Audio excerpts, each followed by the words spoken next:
आपके अपने channel the भक्ति में आपका स्वागत है।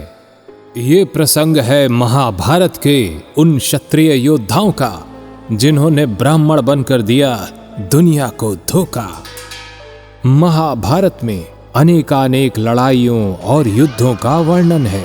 कई लड़ाइयां ऐसी भी रहीं जिसमें बल से अधिक छल कपट का प्रयोग कर जीत हासिल की गई। कई बार ऐसा हुआ कि महाभारत के योद्धाओं ने अपनी पहचान छुपाकर काम निकलवाया। इसके लिए उन्हें कई बार श्राप भी भुगतना पड़ा, पर अधिकतर समय ये चालाकी उनके काम आई। आज हम जानेंगे महाभारत के उन योद्धाओं के बारे में जिन्होंने क्षत्रिय होकर भी ब्राह्मणों का वेश धारण कर दुनिया को मूर्ख बनाया। तो वीडियो को अंत तक देखना ना भूलें। महाभारत में सबसे पहले ये काम किया पांचों पांडवों ने।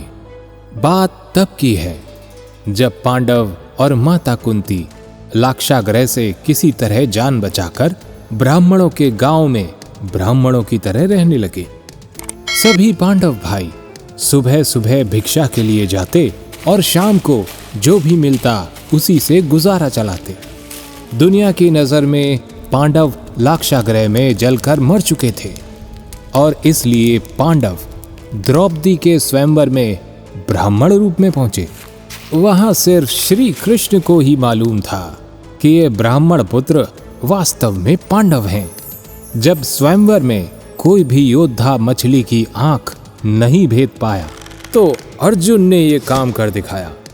जब इस काम की चर्चा होने लगी तो द्रौपदी को पांडवों की असलियत का पता चला। तब जाकर बाकी दुनिया ने भी इस बात को जाना कि स्वयंवर में आने वाले ब्राह्मण व्यक्ति वास्तव में पांडव हैं। इसी तरह एक बार श्री कृष्ण और भीम मगध के राजा जरासंध से लड़ने के लिए ब्राह्मण वेश में मगध पहुंचे। दरअसल इंद्रप्रस्थ की स्थापना के बाद युधिष्ठिर वहां राजसूय यज्ञ का आयोजन करने जा रहे थे, पर मुश्किल ये थी कि आधे से ज्यादा शासक इस समय जरासंध की कैद में थे, जिनकी स्वीकृति के बिना ये यज्ञ करना मुश्किल था। ऐसे में श्री कृष्ण भीम को लेकर मगध गए। यहाँ उन्होंने तपस्वी का रूप रखा और राजा के पास भिक्षा मांगने पहुंच गए। जरासंध ने जब पूछा कि उन्हें क्या चाहिए तो भीम ने कहा कि वो उनसे युद्ध करना चाहते हैं। ये सुनकर जरासंध ये तो समझ गए कि वे ब्राह्मण के वेश में कोई क्षत्रिय है, लेकिन क्योंकि उन्होंने वचन दिया था इसलिए उन्होंने भीम के साथ युद्ध करना स्वीकार किया। 3 दिनों तक दोनों ने भयंकर मल्ल युद्ध किया। फिर भीम ने जरासंध को उठाकर उसके शरीर को चीर दिया, पर आश्चर्य, वो शरीर आपस में पुनः जुड़ जाते। भीम बार बार जरासंध का शरीर उखाड़ देते और हर बार वो वापस जुड़ जाता। तब श्री कृष्ण ने भीम को एक इशारा किया। उन्होंने घास का एक तिनका लेकर उसे 2 हिस्सों में चीर दिया और फिर उन्हें विपरीत दिशा में फेंक दिया। भीम श्री कृष्ण का इशारा समझ गए। उन्होंने भी जरासंध के शरीर के साथ ऐसा ही किया। इस तरह जरासंध का शरीर पुनः नहीं जुड़ पाया और उसकी वहीं पर मृत्यु हो गई। इसके अलावा भी हमें कर्ण के द्वारा ब्राह्मण रूप रख परशुराम जी से शस्त्र शिक्षा लेने का जिक्र मिलता है।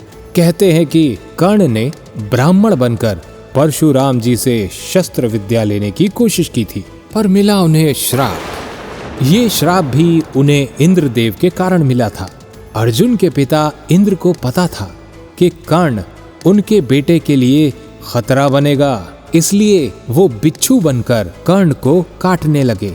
तब परशुराम उनकी गोद में सर रखकर सो रहे थे। जब परशुराम जागे तो उन्होंने कर्ण को लहूलुहान देखा। तब परशुराम बोले कि इतना कष्ट कोई ब्राह्मण नहीं सहन कर सकता। तुम सत्य कहो, तुम निश्चित ही एक क्षत्रिय हो ना? तुमने क्षत्रिय होकर मुझसे विद्या ली, अतः मैं तुम्हें श्राप देता हूँ। जब तुम्हें इसकी सबसे ज्यादा आवश्यकता होगी उस समय तुम ये विद्या भूल जाओगे। इसके ठीक उलट हमें ये भी जिक्र मिलता है कि जब इंद्रदेव खुद ब्राह्मण बनके कर्ण के पास उनसे वर लेने आए, तब कर्ण पूजा पाठ और दान देने में व्यस्त थे। अपने सामने ब्राह्मण देख कर्ण ने उनसे भी दान मांगने को कहा। इस मौके का फायदा उठाकर इंद्र ने कर्ण से उनके कवच और कुंडल मांग लिए थे, पर ये कवच और कुंडल कर्ण के शरीर से जुड़े हुए थे। अतः कर्ण ने अपनी त्वचा काटकर कवच और कुंडल निकालकर इंद्र को दे दिए। इसके बदले कर्ण ने इंद्र से दिव्यास्त्र हासिल किया, जिसे वो सिर्फ एक बार प्रयोग में ला सकता था। हाँ, तो ये थे बहरूपियों और उनके छल के प्रसंग। आपको कैसे लगे कमेंट सेक्शन में जरूर बताएं और देखते रहिए द भक्ति, क्योंकि भक्ति में ही है असली शक्ति।